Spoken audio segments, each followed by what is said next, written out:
Walls. White walls. White padded walls. Day in, day out. White padded walls. Let me tell you why I see these white padded walls day in and day out. I am, or at least according to several doctors, certifiably insane. Hallucinations, paranoia, schizophrenia, multiple personality disorders. The list goes on and on. I was a normal, working-class man living the American dream. I had a wife and 2 children. My income was high and my debt was low. I had it all. Then things started to go wrong. They started to go in a direction I couldn't even fathom. My wife and I had always wanted to go to the British Isles, but for the longest time, the money wasn't there. It took 7 years and 2 promotions before we could even begin to think realistically. Anyway, after months of careful planning and preparation, we were on a plane flying over the Atlantic Ocean. Just me and her. No kids, no job, nothing but beautiful scenery and relaxation for 24 straight days. Fast forward a week. Having taken in many of the big city sights, we decided to see some of the smaller places out in the countryside. We packed a small bag of essentials and took a cab into the rural side of England. This is where things started to go wrong. Not the whole world is coming to an end wrong, even though it sure felt like it, just wrong. We came across an old tailor in a moderately decorated cabin. He said he had been making suits for over 65 years. My interest was piqued. I decided to splurge a little bit and buy one. Nothing beats the craftsmanship of a home-tailored suit. After paying for it and calling for a cab, a picture on a wall caught my eye. It was old, black and white, mid-50s. It was a very tall and very slim-suited man, standing on a grassy plain. His face appeared to be smudged out. It was old. I didn't think much of it. Even so, something about this picture was unnerving. It gave an odd vibe. It felt almost menacing. I inquired about the photo, but the old man refused to talk about it. That's just added fuel to my mental fire. Days upon days had passed. My wife and I took in every sight, every castle, every grassy knoll we possibly could, but alas, eventually we had to go home. Part of us wanted to stay, but we were exhausted. There was no way we could spend any longer there. Our flight back home was vague, as we were both asleep most of the time. The drive back home was hazy. We just wanted to relax. As I pulled into the driveway, something was off. Something didn't feel right. I got the same feeling I had when I saw the picture inside the tailor's home. It was a feeling of dread and curiosity. I didn't want to continue, but my mind forced me to. I stepped out of my car, and when I stood onto the concrete, my legs suddenly gave out. I fell to the ground onto my right hand and found myself unable to force myself up. I must be more tired than I thought. My wife helped me up and supported me up to the bedroom. I was going to be asleep for a very long time. Or so I thought. That night I was plagued by nightmares of the suited man on the grassy plain. It wasn't really a bad dream as much as it was his presence haunting me in my subconscious, just standing there, unnaturally tall and naturally thin, standing there without a face, without an identity, and no matter how hard I tried, his face never focused. It was as though the picture had come alive in my thoughts but remained unchanged. This went on until I had been abruptly woken by the sound of the smashing of a lamp. I raced down 2 flights of stairs leading from the bedroom to the living room, armed only with the brick we used as a doorstep. I slowly crept to where the only lamp in our house used to be. I knelt down to pick up a piece to examine when I felt a slight blow of wind from behind me, like a person running past. I shot up faster than a startled cat. I spun around to see what or who it was. My eyes had still not adjusted, so surrounding me was nothing but darkness. My next thought was to listen. Nothing. Not a single thing. Not even the sound of a house settling. Maybe it was my nightmare, or fatigue playing tricks on me. Maybe we had a slight tremor that caused the lamp to inch off the table. Regardless, I was tired, and I sorely wanted to get some nightmare-free sleep. It didn't happen. Throughout the rest of the night, the slender man was everywhere within my dreams. He was a bit curious, though. He only ever seemed to cautiously hide behind trees. Only in the original photo was he completely exposed. Even subconsciously, I wished I hadn't moved next to a forest, knowing he could be lurking, watching me, analyzing me. It didn't take long to force myself awake. 10:46 a.m. I looked to my left, I looked to my right. My wife was calmly sleeping. Lucky her. I dragged myself out of bed and slowly made my way downstairs. I half expected the TV to be blaring with my kids' eyes glued to the screen, but then I realized that they were at their grandma's house. They were due back that day. I was going to miss the quiet. It was alright, I missed my kids even more. I continued down the stairs, hoping to get a game of solitaire in on the computer, when something made me feel very weak and hollow. The lamp wasn't broken, but it wasn't brand new either. Someone took the pieces and shoddily glued them back together, and the glue wasn't glue. It was black and rubbery like tar. I would have tasted it for origin, but that's never a good idea. My wife needed to wake up soon. I was starting to panic. I explained what happened the night before about the lamp and the nightmares and such. She just rolled her eyes and told me I was on something. Wives. Sometimes I think they do it on purpose. Still feeling uneasy from this morning, I managed to force myself to look out into the forest behind our house. It was very calm. Nothing out of the ordinary. It wasn't completely dark, so it didn't look nearly as ominous as it usually did at night. I was badly lamenting this night. In particular, suddenly I saw a light out of the corner of my eye that caused me to nearly jump out of my skin. It was just the kids getting dropped off. I swear I was thinking too much into this. I couldn't keep my nerves steady half the time. Hours passed. We played with the children, we put them to bed, we relaxed on the couch. My wife was asleep on my chest. I was nodding off. I slowly closed my eyes. It wasn't long before the quiet was broken and my wife and I were woken up. A window broke upstairs. In a panicked flurry, we ran up the stairs as fast as we could. Our eldest son, scared out of his mind, said it came from his brother's room. Without even thinking, I kicked the door in. Only the nightlight in the far corner brought light into the pitch-black room. And there he was. The man from my dreams, the slender man, hovering over my son's bed.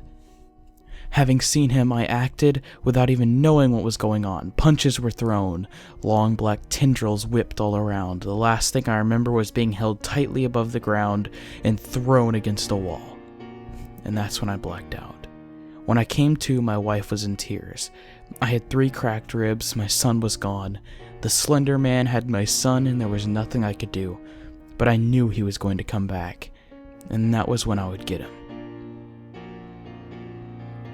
The rest of the day was full of emotion. My wife could hardly stop crying. My other son was in a constant state of shock.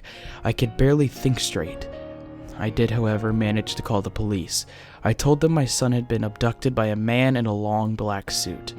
I kept the details of the tendrils to myself in fear they wouldn't believe me, but that was the least of my worries. I needed to figure out when he would return. The police showed up and took each of our statements. They examined my son's room. They did a quick scour of the forest outside. It seemed not a single piece of evidence was found. They had begun to leave when something hanging from a very high-up branch caught their eye. It was a piece of material, black, pinstriped, much like the suit I'd bought while I was on vacation. I pointed this out to the police and they inquired to see my suit. I gladly showed them the way. When they opened the closet door, what they found was beyond belief. Wrapped in my now tattered suit was my son, completely drenched in blood. He didn't look conscious. Both myself and the police were shocked and disgusted. That's when I blacked out. When I came to, I was in an unfamiliar place. Gray painted walls, small windows on one of them, one exceptionally bland table. Great. I was in an interrogation room. I sat there, alone for the good part of an hour before actual human life entered the room with me. Now, my memory is a bit hazy at this point, so I'll try and sum up the conversation as best as possible. The officer had said, "Your son didn't survive. Deepest sympathies to you and your family. You've not been proven guilty, but evidence leads towards it. A further investigation must be held. You will be brought back home, but you will be under constant supervision," and so on and so forth. I was driven home in the back of a police cruiser. The last time I was there was in high school when vandalism was the cool thing to do. I was welcomed with open arms from my still sobbing wife and my emotionless son. Going back wasn't easy. Thankfully, we didn't have to stay long. The police explained that we were going to stay at a hotel for a few days. We gathered our things when a picture from our fridge caught my eye.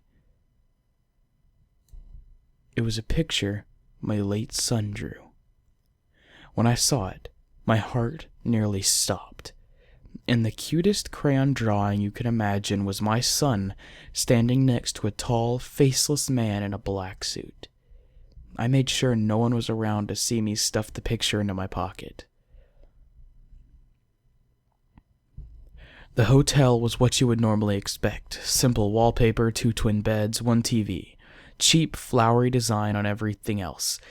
It would have to do since we were stuck there. We settled in, placing out our stuff and lying down. I, on the other hand, went to the bathroom. The only place I knew was private. I locked the door and took the picture out of my pocket. I scoured the page for clues, but to no avail. All that was there was the crude drawing and his name scribbled into the bottom corner.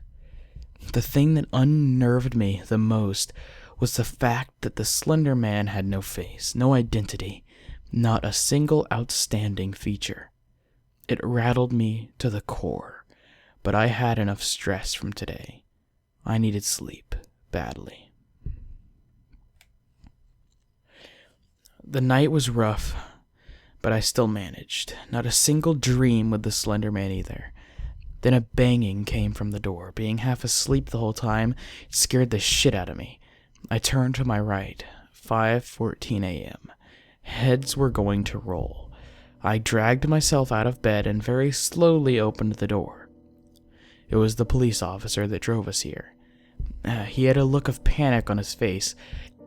He said my son was missing. Nothing clicked. It took me a minute to wake up and grasp reality again. My son's body was missing.